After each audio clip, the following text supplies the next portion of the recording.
Hey Chatterboxes, ChitChad here, and I actually want to talk to you about what you just saw, the new animated intro for the channel. For those of you that don't know, I am very passionate about animation and I love animating. And I've had the really cool opportunity to make animated intros for some other YouTubers, such as Papa Ken Media for his Discovering Game of Thrones series, the intro for my good friend Caitlin's art channel, and the intro for the guys over at Bites and Brews, and of course most recently the animated intro for my new Let's Play channel ChitChad Plays.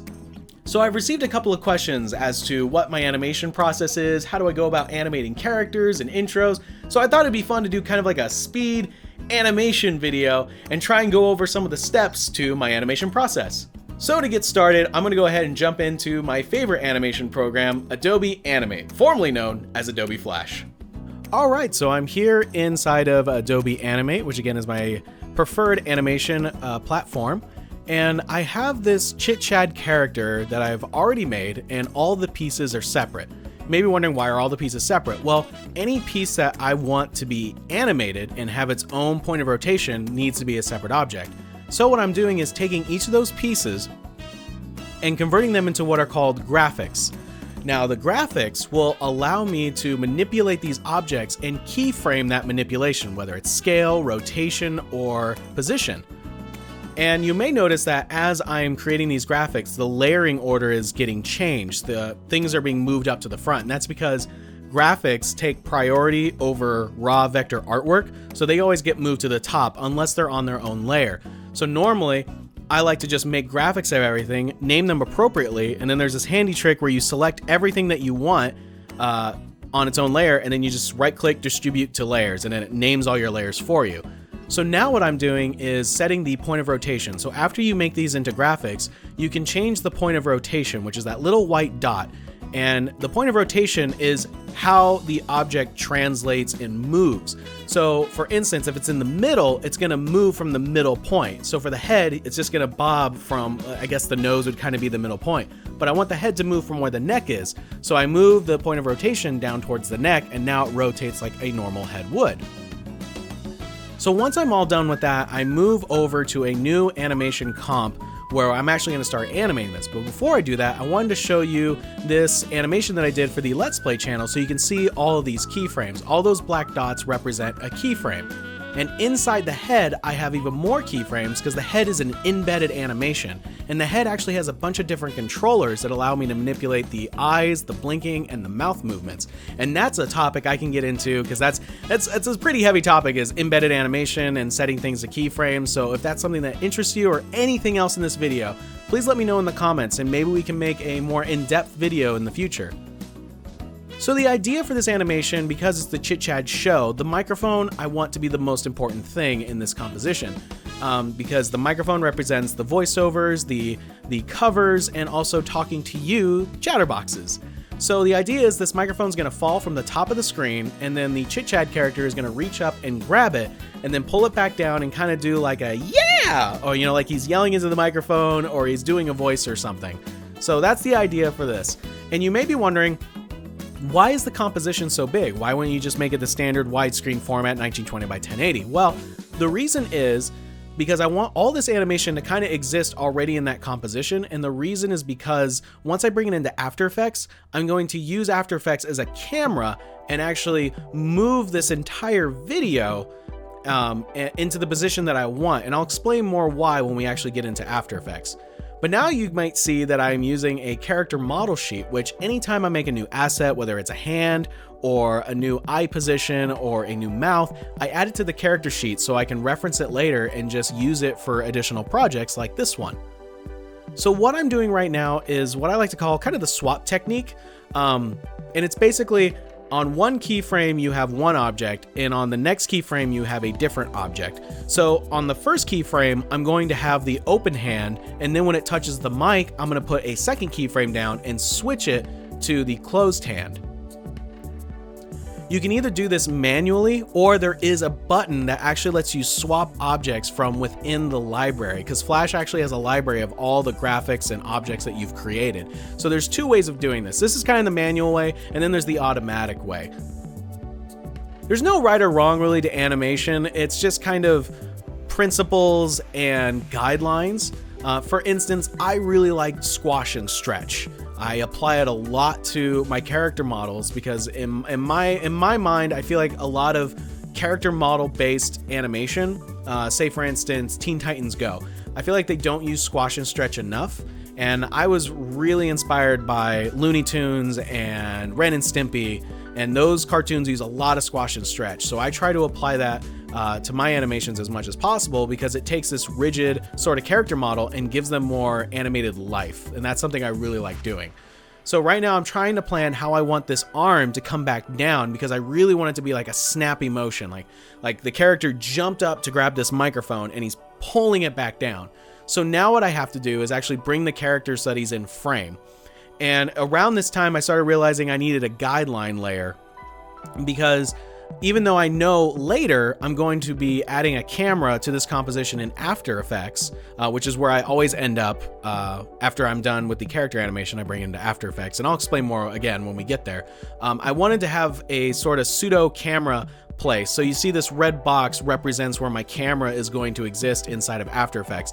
That way I can tell if, you know, the character's getting cut off or the whole character needs to be in frame for this specific part of the shot. So now that I have that in mind, I can start bringing the rest of the ChitChad character into the screen. Because again, I didn't need to animate it because he wasn't on screen, so there's no point. But now that the arm is coming back down, obviously I need to bring the rest of the character model in. So, what I'm gonna do is squash and stretch, like I said earlier, to really make it look like he pops into frame. And you'll notice that some of these keys are gonna look really silly. And in fact, if you like doing this as much as I do, you'll watch old Disney cartoons and freeze frame on really exaggerated movements, and you'll see some of the funniest freeze frames. And people will be like, why does it look so silly? Why does it look so off? And that's because the exaggerated movement, you really have to exaggerate it in your keyframes in order for it to appear like a really snappy, lively movement. But when you pause those movements, you'll start noticing some really interesting things. And again, those weren't meant to be seen as individual frames. They were meant to be seen as a motion. So you'll notice I'm really gonna squash and stretch the heck out of this character because I really want him to reach. So he's gonna stretch to reach the microphone.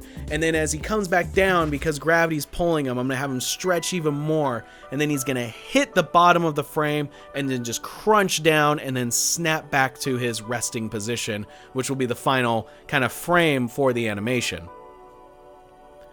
One of the things that I try to do, and this is just something that I've noticed when you're doing a lot of squash and stretch, is to not over-exaggerate the head position. Like, you can squash the head, you can stretch the head, but you don't want it to rotate in weird ways because then it just looks like the character's neck is gonna snap. And I try to avoid that as much as possible. But still, you want that sense of movement, but you don't want to... It's a fine line. Like, you can go a little bit too much, and it just looks like the character is breaking under its own weight. You want the movement to flow. You want it to have, like, purpose and sense, gravity-driven or momentum-driven. So always think of arcs of movement. Everything's kind of in an arc. So you don't want it to look like it's got an angle movement, because then that's when you get, like, the neck snapping thing. So hopefully that makes sense. Again, that's something I can cover in a future video. Just think of follow-through animation, think of arcs of movement, think of stretching, and how something would stretch if it were to be like Mr. Fantastic Elastic. Say that 5 times fast. So I got a question as to what that little character is on my shoulder, and that is actually my pet chinchilla, Miko. I've had her for about 3, almost 4 years now. I love her to death. She's an adorable little critter, and I've actually had her on my shoulder for a couple of videos. I would have her out more often, but she's kind of a wild one, and she's gotten better about it, but she used to jump off of my shoulder.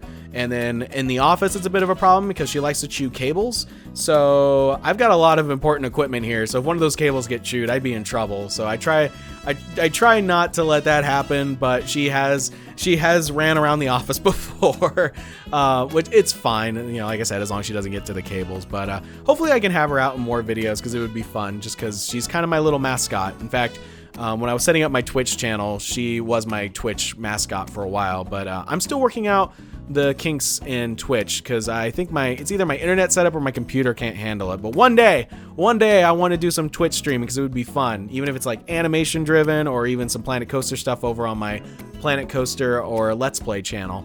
So you're going to see me go back and forth a couple of times between this composition and the other composition, which was the Let's Play animation. The reason is because I want these to be exactly the same time. Because basically what I'm going to do is bring this rendered video and throw it into After Effects, but I'm going to use the composition from the Let's Play video because it already has the logo shoot up. It already has like the torn paper look come in, and that will save me a lot of time. So all I have to do is swap out the logo and swap out the background and then reanimate the camera positioning, and boom, we're done. Because I want these channels to obviously be like, they look like they're from the same person. It's ChitChad, but I want them to still have their own flavor. So that's why one has the yellow background, one has the teal, and then the character's shirt is swapped to represent the opposite color, but also to stand out more. So now that I've done the base animation, I'm going back in and we're doing the embedded animation because again, I have multiple objects that are inside this head graphic. And now that I'm inside this head graphic, I'm going to do all the controls for the eye blinks, the eye positioning, the mouth, the eyebrows. All that's going to be done in here. And I actually made notes of when certain body positions were occurring in the main timeline, because this timeline is running concurrent to the exterior timeline. So there's timelines embedded in timelines, and it can get kind of confusing, but just think of them as folders. So right now I am in the head folder, and the head folder has its own timeline, and so does the outside of it. So you have the main timeline, and then you have the folders timeline, and you can just keep going and going and going and embed animation after animation, and that way you can get some really complex stuff for I wouldn't say little work, but less work. So now you can kind of see that he's looking in different positions now as according to what's going on in the scene. And this adds so much more life to the character, and I could show in a future video, again, if anyone's interested, how to set up a character like this, because it does save a lot of time. I don't have to go in and reanimate eye positions. I only have to do it as needed. For instance, I didn't have one where he was looking off to the side, but I wanted to add that because obviously when Miko pops up, I want the ChitChad character to look at Miko like, hey, how's it going, little buddy? So I had to add that, but once I did it, I don't have to go in and edit those eyes ever again. All I have to do is set a keyframe and tell that keyframe what position I want those eyes to be at, which saves so much time. And the same thing for the mouth movements. That's how I do lip syncing. I just create all of the mouths that I need for a lip sync, and then I match each mouth to the sound that I'm hearing. Again, that could be a whole topic in of itself, because lip syncing is a lot of fun, but man, is it a lot of work. So we're getting close to the final flash/animate animation for this, and I'm just making sure that the timing is right, and I'm going to be bringing this into After Effects where we are going to be doing the final comp. And there it is, there's the animation. So we're going to go ahead and save this and render it out as a video file, and then of course turn off the background so it's rendering out as a transparent layer. And now we're moving on into After Effects, which again, I have all this composition already made from the previous Let's Play video intro. And I just swapped the background to be the teal background, and I swapped the logo to be the show logo. And as I said, now that I have this video composition, I can use camera movement to add a secondary movement on top of it. So what I want to do is create motion blur, and After Effects is able to take 2 points or 2 keyframes and judge how much movement occurred from keyframe A to keyframe B and apply the appropriate amount of motion blur, which you can edit after the fact. But when I render things out in Flash, it doesn't have that. So what I have to do is change the positioning and the scale of that Flash animate video, and then those keyframes, because the position has changed, it's going to apply the motion blur. So that's essentially it. That's how I made this intro. I hope you found this interesting. I hope you liked this video. If you do, go ahead and leave a like, subscribe if you're not already a Chatterbox. Feel free to leave comments down below if you want to see more in-depth animation tutorials in the future. And thank you all so much. And as always, I will chat with you later.